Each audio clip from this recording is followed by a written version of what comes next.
Hello, crafting enthusiasts. My name is Beth. I am here to talk to you today about my crafting adventures that I've gotten into the last few weeks. And I have a finished object. I have some things I'm still working on. I have some new things. And I have winners and comments to talk about. So let's get right into it. First things first, I want to talk about the winners from the knit-alongs that I have going right now. I am involved with multiple podcasts doing a knit-along for the Burra Cowl by Marie Wallin. My hashtag on Instagram is PKBurraCal2023. This is a year-long knit-along, and as far as I'm aware, I am the only one doing quarterly prizes. So that's fine. But the first quarter, I'm giving away these two balls of Rowan Kid Silk Haze, and that prize goes to an Instagram lace maker PMC. Peggy, you're the winner! Yay! Get in touch with me, Peggy. I know that I can just send you a message on Instagram, but I thought I'd leave the element of surprise, you seeing this on the video, so that, it would be fun to hear it first. If I don't hear from you after maybe a week, I will go ahead and message you and make sure we get this to you. The other thing that's going on is we are doing March to the Finish. Now, this was a month of March thing, and the prize for that is this Barnyard Knits skein of yarn, and to go with it, the row by row sampler cowl pattern by Irene Designs, because that pattern is, the proceeds are going toward the meetup that's happening here in the Chicago suburbs this summer. So the March to the Finish prize that I have drawn is Delightful Works on Instagram. Susan, you win. So Susan, get in touch with me on Instagram, or my email will be up next to my head. And if you get in touch with me, give me your mailing address, I will go ahead and send this out for you. So congratulations to the winners. I hope you make something beautiful and share it with the world. I would love to see what you've made on Instagram. And with that being done, let's talk about what I'm wearing. I am wearing the, this is practically an everyday wear for me. This is the Campside Cardi by Alicia Plummer, and it is what we cast on. I keep forgetting between the different verbs in the knitting world when you can use that ed and when you shouldn't. Anyhow, there was a cast on party at the last Frivolous and Frugal Ply Podcast meetup last summer, and it was all Campside things from Alicia Plummer. So this was mine, and it is like worn almost every day. This is what I wear to school. I recently reblocked it because it had that school smell on it. And so I decided I needed to reblock it. So I thought I'd put it on for the podcast today and wear it again. Now, as far as finishes, I have one. I'm so excited. These are DK socks. The pattern is Get Shorty DK by Irene Designs. And I just love how they came out. I'm not thrilled with how like the two purples came together here because it really highlights how different they are. But so this was a sock set that I bought at Elgin Knitworks, and it is Katia Tampere. I thought I had the label here somewhere, but anyway, Katia Tampere socks. Look at how much yarn I still have left. Now, I pulled from the center of this ball. Actually, no, I pulled from the outside and the inside of this ball.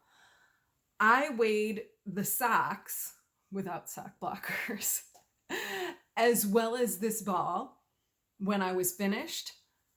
The socks themselves, including, the heels and the toes in the contrast color, were 81.5 grams.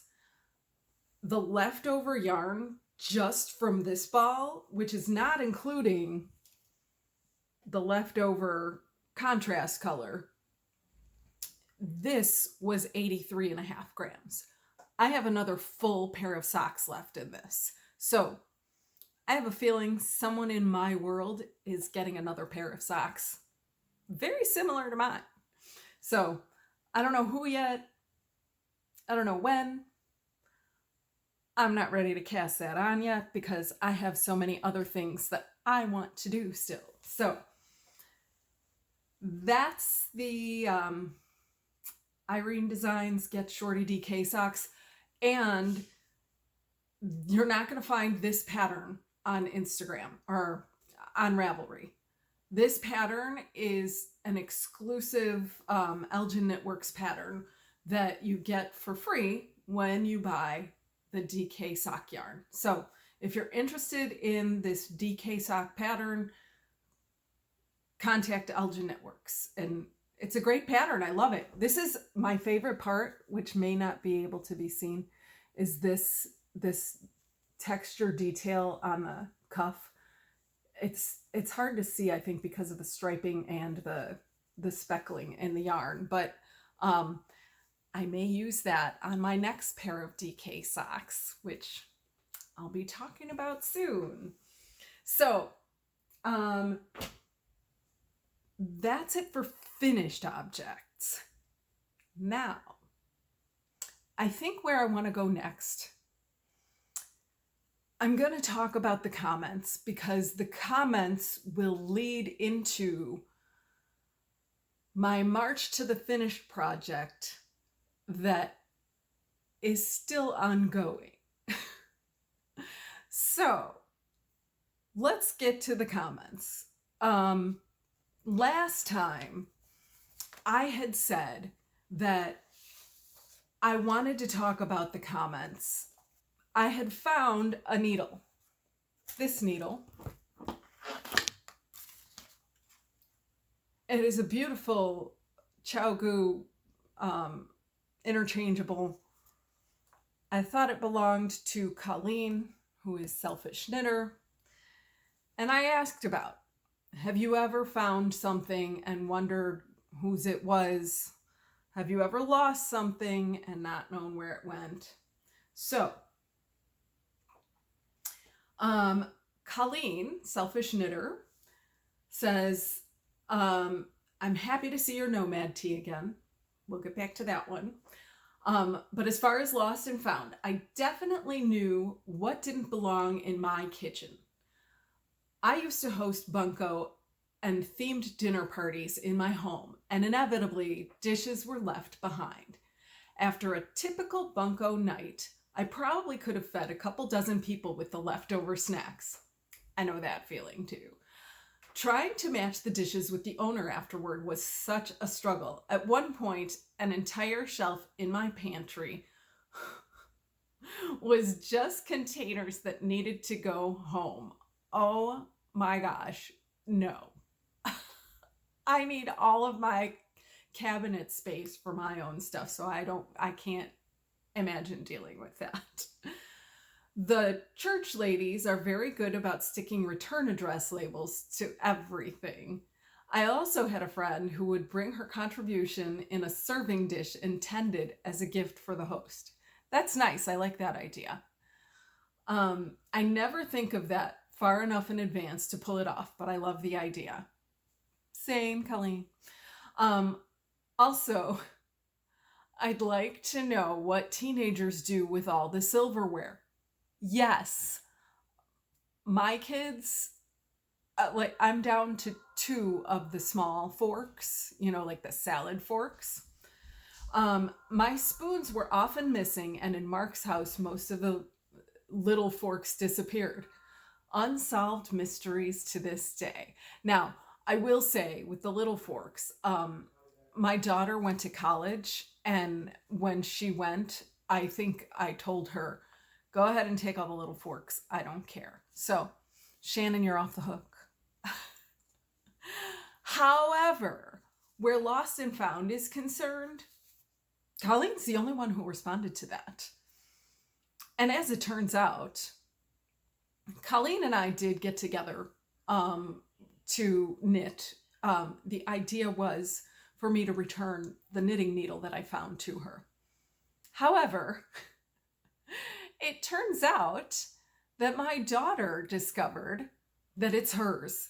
She texted me or sent me an Instagram message or something and said, I'm pretty sure that's mine. And I was like, oh, that makes more sense to me, because finding it on the end table didn't make sense for it to be from Colleen. I thought it would be here in this room if I had borrowed it and used it in a class. So that makes a whole lot more sense. Shannon said that she was watching my episode with her roommates, and she said as soon as I started talking about an item that I found and said it wasn't mine, that both of her roommates just turned and looked at her. And she was like, oh yeah, I think that's mine. Apparently she's known for leaving things in different places. So this will go back to Shannon the next time I see her, because I asked her if she wanted me to send it to her, and she said she wasn't in any hurry for it. So hopefully at some point I'll see her again. She lives a 6-hour drive away. So who knows? Summertime, birthday, I don't know. We don't have specific plans, but I'll get the needle back to her. Anyhow, in other comments, Stephanie says, I surely appreciate hearing you speak of your fearless knitting adventures. To which I replied, I think the word you were looking for is foolish. Lucille said, you are a brave knitter. Duplicate stitch. That's on my list of things to learn. Now, I said something to her in my reply about that I watched a tutorial from Roxanne Richardson about doing duplicate stitch to fix a cable, and that's how I learned it. But then I thought about duplicate stitch. I don't think it's as brave as people think, because the way that you are supposed to weave in your ends is the same thing as duplicate stitch. You are just going over and under around the same stitches that you have knitted. There's where the ED comes in that I don't know if I'm supposed to put there. Anyhow. So duplicate stitch is something that you should be doing on every single project. When you're finished, you weave in the ends by duplicate stitching. So I don't think it's really that brave to do duplicate stitch because I feel like I've had a lot of practice with it. So I don't know. And by the way, I can't remember if I said that was Lucille who said that. And the one that is going to lead me to my next whip is this one. Doris said, could you remove, this is about my Nomad tee. Could you remove the ribbing and do some short rows to fill in the pattern front and back to make it more even? Just a thought. Okay. Hello, Beth. Why didn't you think of that before? I just went, duh. Yes, that's what you do. When you need to fill in your knitting that is uneven or that needs to be like your short rows for the back of your sweater, that's what you're supposed to do. I don't know why I didn't think of that. So in response to Doris, I said, that's smart, Doris. I don't know why I didn't think of that. This is why I podcast. Thank you. Thank you, Doris. Oh my gosh. So, let's talk about the Nomad tee, you guys. This is a love-hate relationship for me. Oh my gosh. Okay. Oh, it's kind of sticking over here. All right. So here's my Nomad tee. This is the third ribbing.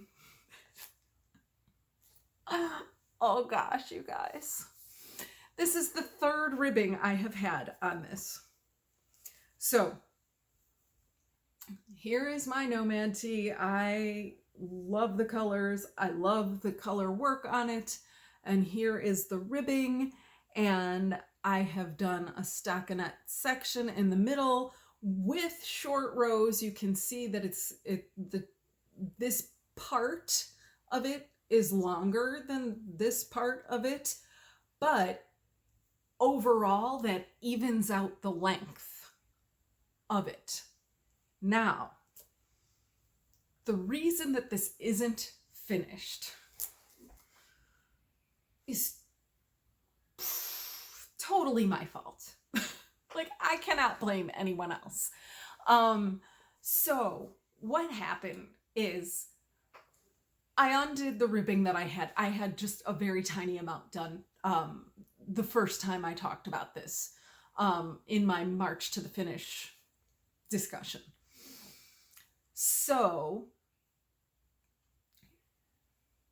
what happened is I undid that ribbing, and then I had left the stitches, the number of stitches that I picked up on my needles, because I thought I'm good with that. Then I did my short rows. And really kind of just with measuring to figure out how much I needed of short rows. I measured how long I was getting in my stockinette. So I didn't do it at the very beginning of the ribbing. I knitted down maybe like an inch. So I did about like an inch into here. And then I measured my stitch gauge, my row gauge, I should say. And I had placed some stitch markers along where it's even at the top. So it should be like the same level on it. And then I measured down to where I picked up my stitches to see how long the fabric was at each of those points. So 1 point on this side, 1 point in the middle, and 1 point on this side. So I wanted to see what the difference was between how long the sides were and how long the middle was.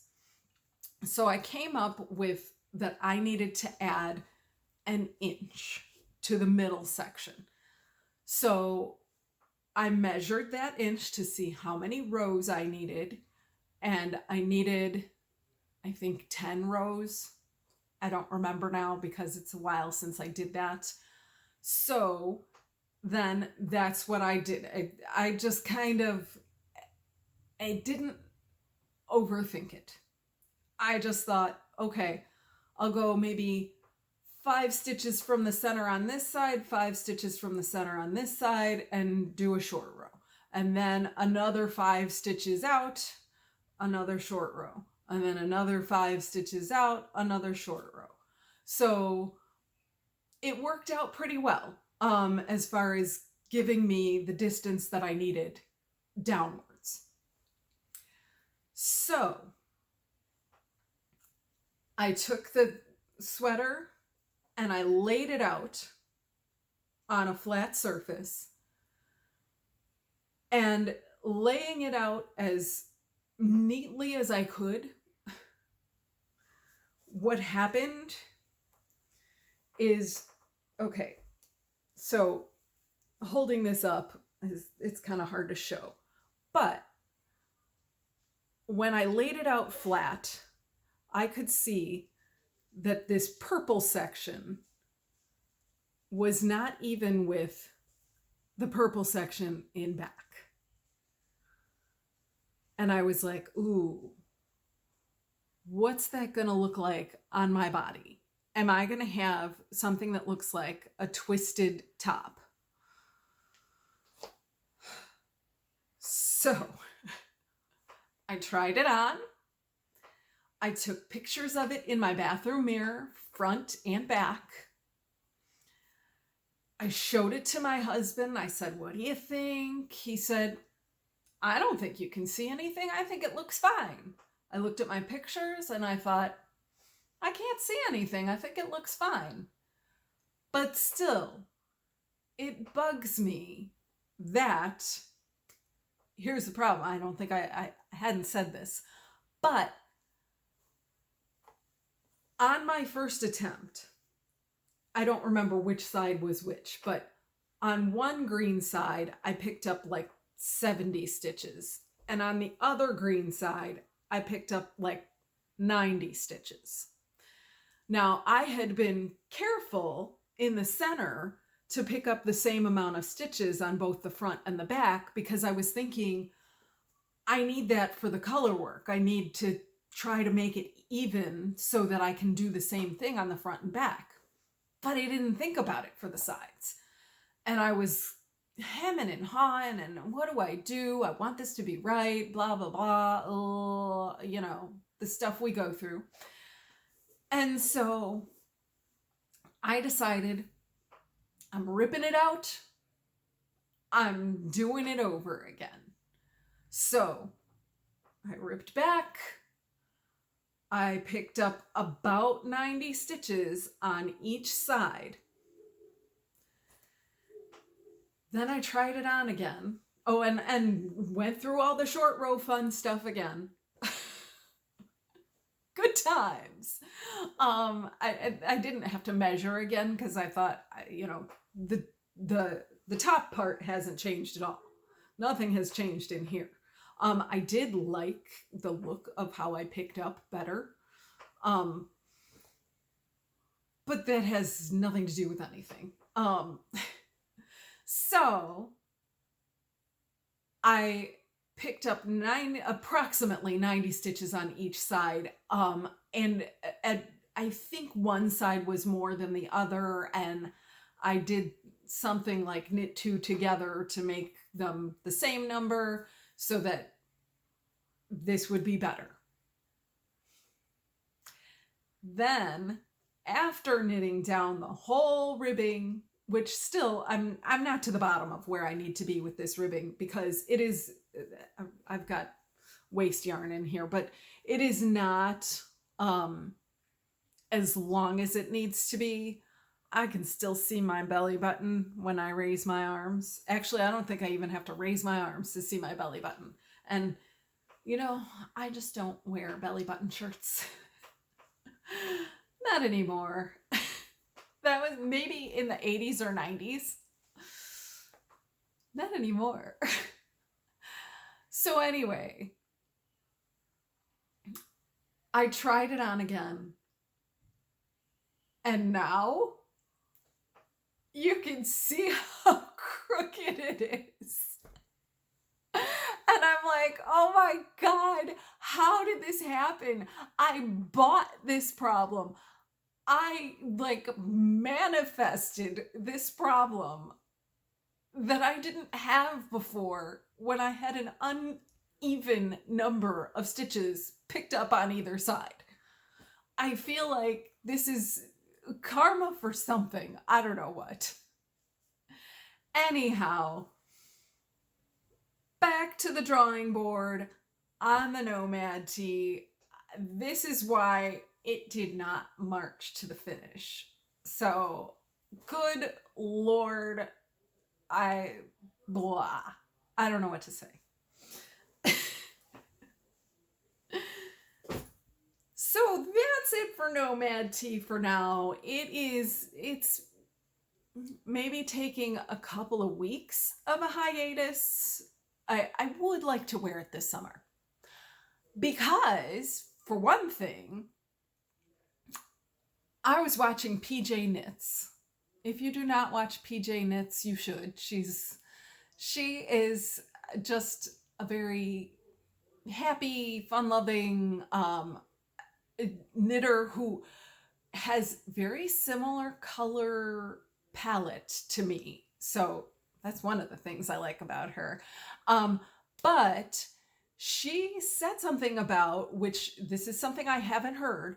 She said that at the Frivolous and Frugal 3-ply meetup, people are going to be wearing green sweaters.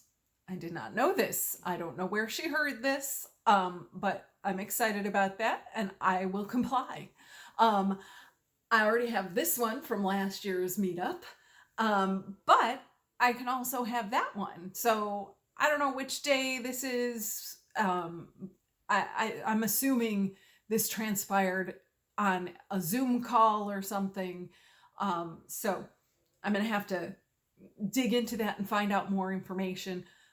Please, if you're in the area or even if you're not, come join us at the meetup. I would love to see and meet different people there. So, and if you are there, introduce yourself to me and tell me that you watch me, because sometimes people will say like, oh, are you Beth? And I'm like, yeah, I'm Beth. But I don't know that you know me from YouTube. Anyhow, that's neither here nor there. I'm excited. I'm excited about the meetup. I'm always excited about the meetup. That was my first Yarny event ever. Speaking of Yarny events, that leads me right into YarnCon. Anybody else go? Comment below. Anybody? Okay, I need a subject for this week's comments. So let's talk about what Yarny events that you like to go to and what's the best takeaway from those. And don't just say yarn. We all know the yarn calls our names no matter where we go. But what do you like to do? What do you like to see? Are there people that you like to talk to?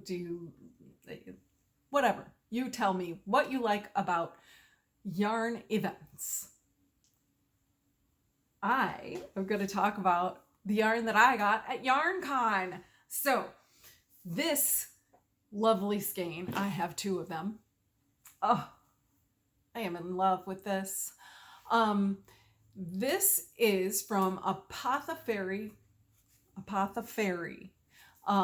Fabrications. I think that's, yeah. And it is linen merino high twist. I'm trying to get it so that there's no glare and that you can read it. I don't know if you can. So, all right.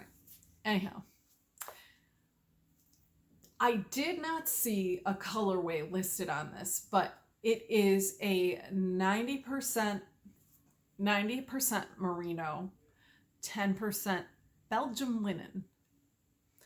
I don't know if Belgium has the best linen. I don't know if there's something specific about the linen that's grown in Belgium, but this I bought to make the Joni top.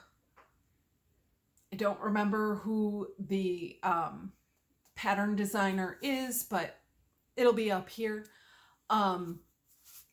So it calls for a sport weight yarn. This is not sport weight. So she used, it was, I want to say it was a linen blend of some kind, but this is much thinner. So I'm going to have to swatch, see what I can do. So watch next episode to see if I have figured out what I am going to do to make this top work for me, because I want another summer top. I also am planning to make something with this yarn over here. This is summer top. This is another, it's a sparkle fingering weight that I bought at the retreat that I went to in January. So that is Zeoli yarns, and we'll see what happens with that. The other thing I got at YarnCon, actually, I bought 2 other things at YarnCon. One of them is there was this booth, Why Not Yarns, WHYKNOT, Why Not. And they had this gorgeous cardigan in a green DK sparkle. And I fell in love with the yarn. And I kind of also liked the cardigan. I was thinking about using that DK yarn to do the Joni top, but I thought maybe in a DK wool yarn it would be heavier than what I wanted for a summer top. So, and that kind of, I came to that conclusion in talking to the person running the stand, I don't know what, the booth, the Why Not person. Anyhow, oh, I'm talking about new stuff and I didn't even finish my whips. So let me finish up my new stuff and then we'll get to whips. It's 2 pairs of socks, you guys. Okay, so this is my other new thing. Treasure Goddess yarn. There's her card. And oh, here's all her details. And this I thought was a lot of fun, mostly because, okay, number one, it was a good deal. $30 for this cute little bag. I love this bag. The skein of yarn. This is a 50-50 silk and merino blend, and like you can see in the skein what the drape is like. I mean, it is I thought about maybe making the row by row sampler cowl in this. Wouldn't that be nice on my neck? Or I could make socks. Because, okay, this also had a pair of stitch markers in it. Cute, right? And a pattern for DK weight socks. And I was like, for $30, that's a great deal. So that's why I bought this. So we'll see what this wants to become. Stay tuned for that. Probably, you know what? Here's what I'm thinking, you guys. I do not like the feeling of I have to do this. I'm a procrastinator. I just like, why do today what you can put off till tomorrow, right? So with that,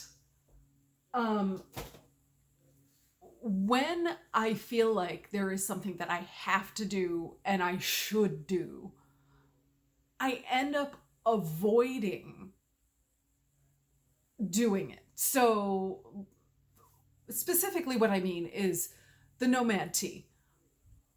I was like, okay, it's March to the finish. I gotta march to the finish. I gotta finish this project. This is what I have promised to myself. This is what I've promised to my viewers. It's all like, I gotta do this. And so instead of knitting, I found myself cleaning out closets, for God's sake.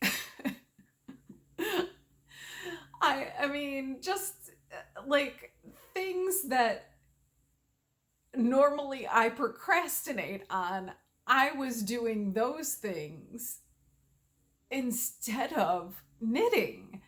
And so I wouldn't allow myself to knit the things that were not needing heavy thinking.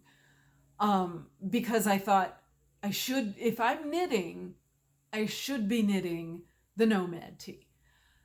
I need to stop doing that. So I have a feeling that a hardcore push of cast-on-itis is about to happen. It's about to hit the household here. So one thing I did cast on is these adorable socks. So here is a pair of, this is Fruit Stripe Gum Socks is the pattern name. I have it written down here. Who wrote that pattern? Leah Oakley. And I just, when I first saw this, I thought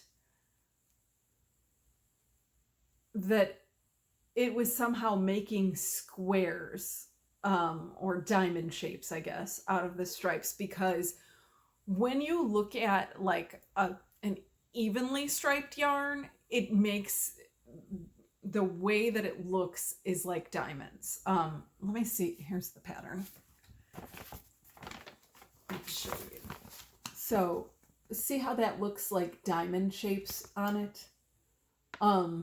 So because the yarn that I have, this is Desert Vista Dye Works, the Colorway is the Kiss.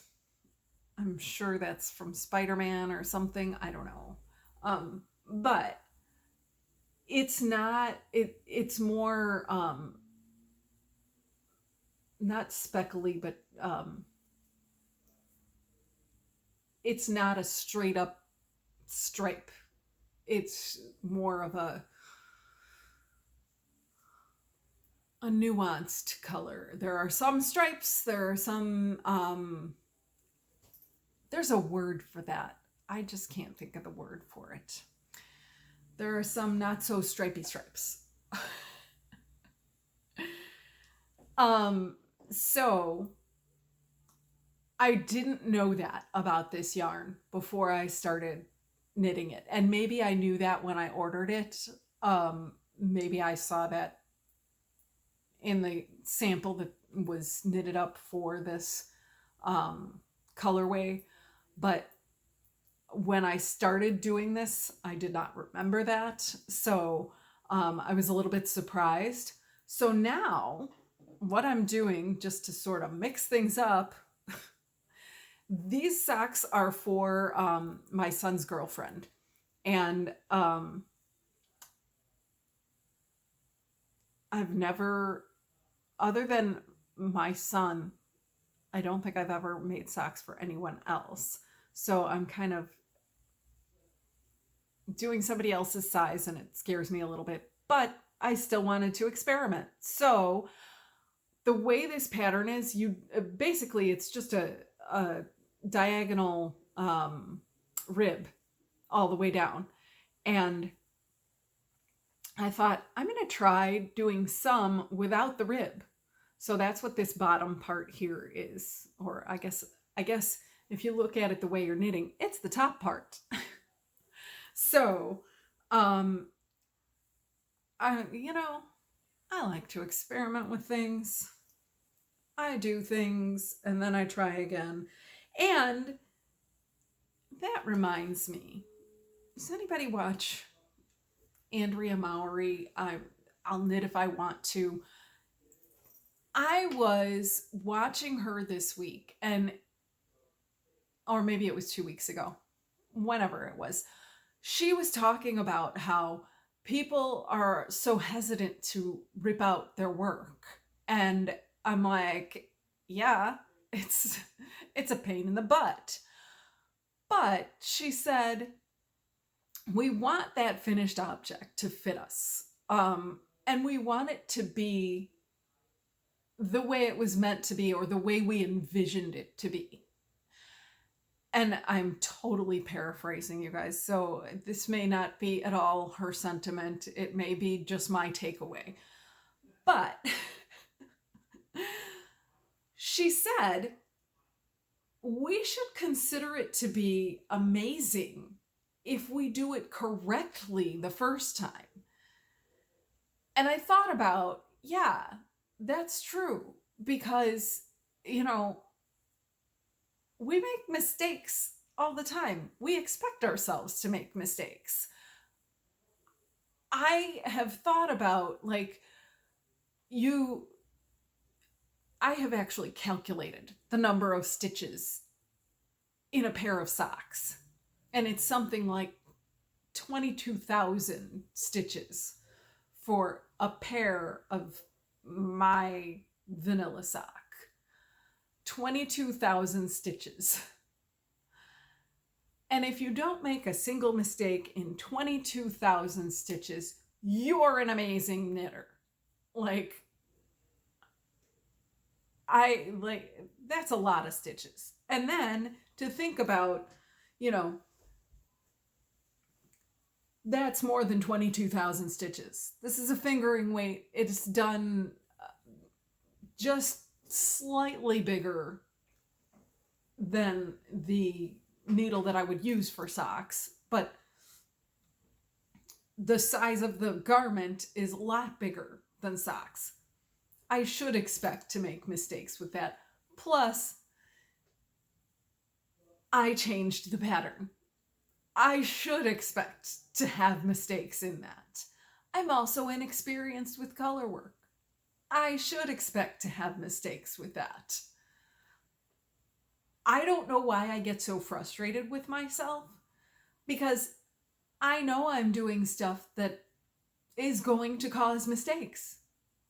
And I should be surprised if I don't have mistakes. Soapbox stepping down to show you. I did another fruit stripe gum sock. I think I left it downstairs. Back in a bit. I found it. It wasn't downstairs. right here on the table. I just didn't look all the way to the end of the table. Anyhow, I'm doing the same pattern, fruit striped gum socks, which you're not going to be able to tell from my cast on. But this is in Nomadic Yarns Twisty Sock, which is a 75-25 merino nylon blend, or merino superwash, whatever it is.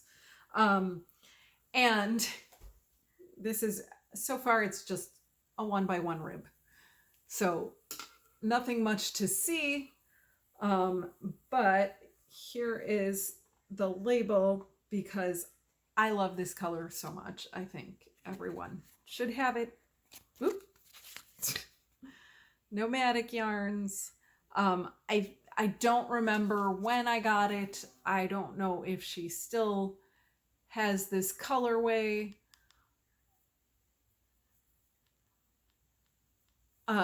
But you should get it because it's beautiful. Oh, I said 75-25. This is 80-20. My mistake. And I hope that shows the right way on the screen. So anyway, those are my new socks. Those will be mine. Because they're my colors. And, oh, I didn't say this. It is living in my Delightful Works bucket. Isn't that cute? I don't know if she has any of those available, but Susan of Delightful Works is the one who won the prize for the March to the Finish. And, hi, Susan. I hope you're watching. Keep surviving, everyone. Keep thriving, and I will see you in the next episode. Until then, happy knitting. Oh, subscribe, like, comment below. It helps me grow. Bye.